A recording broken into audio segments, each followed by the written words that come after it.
Hello everyone, welcome back to our YouTube channel. आज के इस इम्पोर्टेंट जीएसटी के पर्टिकुलर पॉइंट पे हम डिस्कशन करने वाले हैं जीएसटीआर 1A को लेके, जो कि अभी न्यूली इंट्रोड्यूस हुआ है। यहाँ पे हम देखेंगे how to amendment of outward supplies of goods और services for current tax period, that is GSTR 1A। अभी तक आपने जीएसटीआर 1 के बारे में ज़रूर देखा होगा। जीएसटीआर 1 जिसमें हम अपने आउटवर्ड सप्लाईज को रिकॉर्ड करते हैं। आज हम स्पेशली देखने वाले हैं कि जीएसटी डिपार्टमेंट ने जो जीएसटीआर 1A इंट्रोड्यूस किया है, जिसमें कि सबसे बड़ी जो समस्या होती थी कि हमारा जीएसटीआर 1 रिटर्न फाइल होने के बाद अगर हमसे कोई गलतियां हो जाती है, लाइक कोई इनवॉइस नंबर गलत हो गया, कोई जीएसटी नंबर गलत हो गया, कोई सेल्स हमारा रह गया जिसको हमने रिपोर्टिंग करना, हमसे रिकॉर्ड ऐड करना हमसे रह गया पोर्टल पे, वो सारे सॉल्यूशंस को यहाँ पे लेके आया गया है जीएसटीआर 1A में। सबसे पहली बात जानिए कि ये ऑप्शनल है। जिसे भी इस चीज़ को पर्टिकुलरली गलतियाँ या कोई रिकॉर्ड्स उनसे रह गया हो, उन्हीं के लिए रिटर्न फाइल करना है। इसकी कोई ड्यू डेट नहीं है। हाँ, इसकी डेट कब से स्टार्ट होनी है वो जरूर आप समझ लीजिएगा। ये सारे सवालों के जवाब आज के जीएसटीआर 1A के उसमें हम देखने वाले हैं, और इसको ये भी जानेंगे कि कैसे ये आपके काम आ सकता है। GSTR 1A, who is required to file GSTR 1A, उसके बारे में बताया गया है।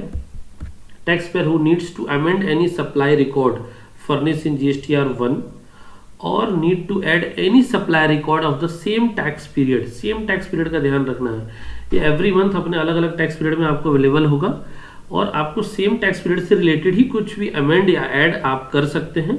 The same can be through GSTR 1A for the same month after the filing of GSTR 1A and before the filing of GSTR 3B।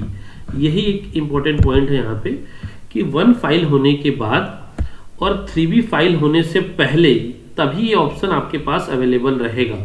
3B file होने से पहले और 1 फाइल होने के बाद for the same tax period. ये एक important point हो गया आपके लिए, जिसमें कब करना है उसके बारे में एक एग्जांपल के तहत इसमें बता दिया गया है। For the most important thing, इसमें कोई ड्यू डेट नहीं है।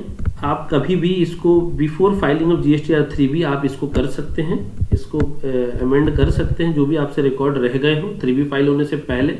उसका बहुत ही स्पष्ट रीजन ये है, जान लीजिए कि 3B में ही आप टैक्स लायबिलिटी का पेमेंट करते हैं। जीएसटीआर 1 फाइल होने के बाद अगर आपको कोई अमेंडमेंट्स उसमें करने हैं, चेंजेस होने हैं, या कुछ रिकॉर्ड ऐड करना रह गया है, तो फाइनली जब आपका जो टैक्स लायबिलिटी आप पे करेंगे अकॉर्डिंग टू 3B, वो आपका एग्जैक्टली होना चाहिए एज पर योर रिकॉर्ड्स, जो भी रह गया हो या चेंजेस बाकी हो।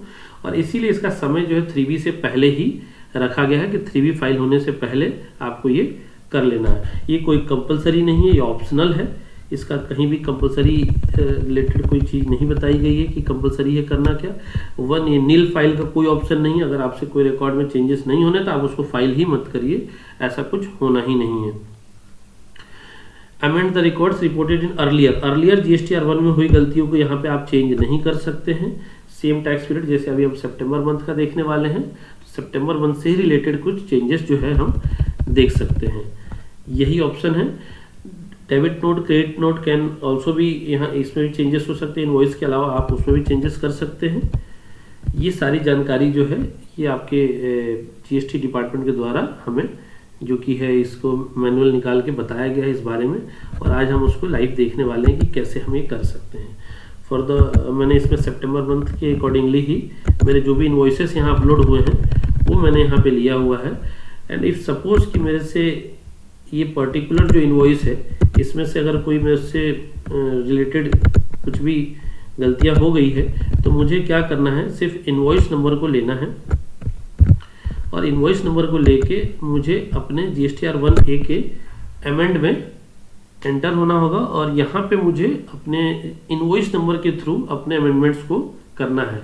जैसे हम पहले भी अमेंडमेंट्स का ऑप्शन हुआ करता था, आप किसी भी टैक्स पीरियड में कर सकते थे। अब ये आपको सेम टैक्स पीरियड में ऑप्शन मिलने लग गया है यहाँ पे अमेंड, और आपसे अगर जिस भी उसमें रिकॉर्ड आपका अमेंड होना है, आप B2B, B2C लार्ज या एक्सपोर्ट या क्रेडिट नोट या आपका B2C अदर्स को लेके या एडवांस टैक्स लायबिलिटी को लेके, ECO को लेके ये रिकॉर्ड्स अमेंड भी कर सकते हैं, और 11th के बाद अगर आपका कोई रिकॉर्ड रह गया है ऐड करना, वो ऐड भी कर सकते हैं। जरा इस बात को बिल्कुल क्लियरली समझिएगा। इसमें समझना ये है कि आपका 11th of the due date होता है, 11 से 20th के जो आप GST 3B अगर टाइम पे फाइल करते हैं तो उस बीच में आप ये सारे अमेंडमेंट्स और ऐड कर सकते हैं अपने रिकॉर्ड्स को।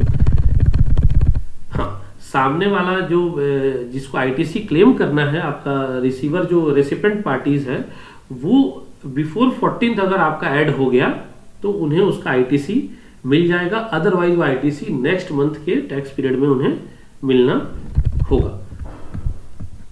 तो अभी जैसे कि 12th है, तो हम अगर आज कुछ भी चेंजेस करते हैं तो हमारा जो रेसिपेंट है उसे वो रिकॉर्ड जो है उसी उसमें मिल जाएगा और वो अवेल भी कर सकता है। यहाँ देखिए आपको सितंबर मंथ का ही ऑप्शन आ रहा है, कोई अदर मंथ के अमेंडमेंट्स आप GSTR 1A में नहीं कर सकते हैं।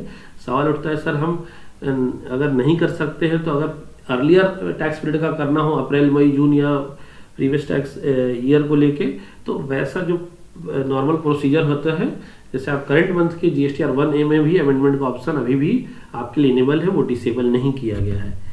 यहाँ पे अमेंड, और अमेंड के साथ ही आपका जो इनवॉइस है वो आपके सामने आएगा। इसमें जो भी आप चेंजेस करना चाह रहे हैं, आप वैल्यू वाइज कुछ चेंजेस करना चाह रहे हैं, तो जैसे इफ सपोज कि मान लीजिए मुझसे बाय मिस्टेक ये हो गया है, तो मैंने यहाँ चेंजेस कर दिया और अकॉर्डिंगली मुझे अगर इनवॉइस नंबर या कुछ भी जो भी चेंजेस करने हैं वो मैं यहाँ कर सकता हूँ।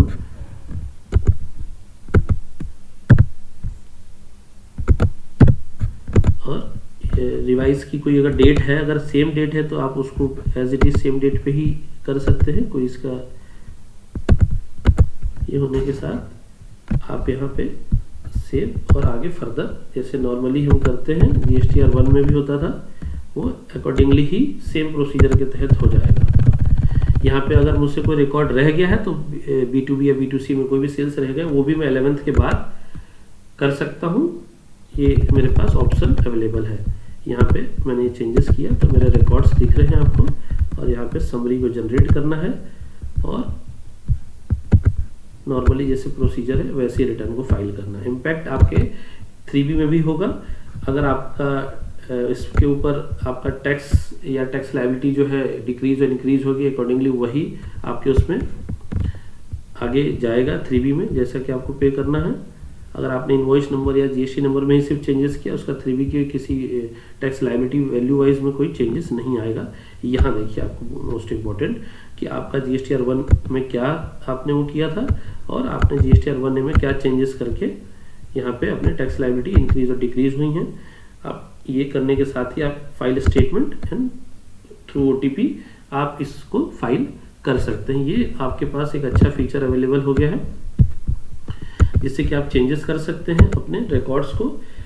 और हम अभी तक समस्या होती थी कि GSTR 1 में रिकॉर्ड चेंज होने के लिए हमको नेक्स्ट मंथ का वेट करना पड़ता था नेक्स्ट पीरियड के लिए, जिसमें कि आप उसको चेंजेस को इनकॉर्पोरेट कर पाए, और वो थोड़ा सा दिक्कत होता था। इसीलिए आपको समय जो है इन बिटवीन बिफोर 3B भी आपको ऑप्शन अवेलेबल हो चुका है। सो आप लोग बताइएगा कैसा लगा आपके ये जानकारी आपको जो GSTR 1A में अमेंड हुआ है, और हमें सजेशन दीजिए कि हम नेक्स्ट वीडियो इस पे किससे रिलेटेड आपके लिए बनाएं, जिससे कि आपको आगे अपने टैक्स रिटर्न फाइलिंग में आपको हेल्प मिल सके। So thanks for watching this video.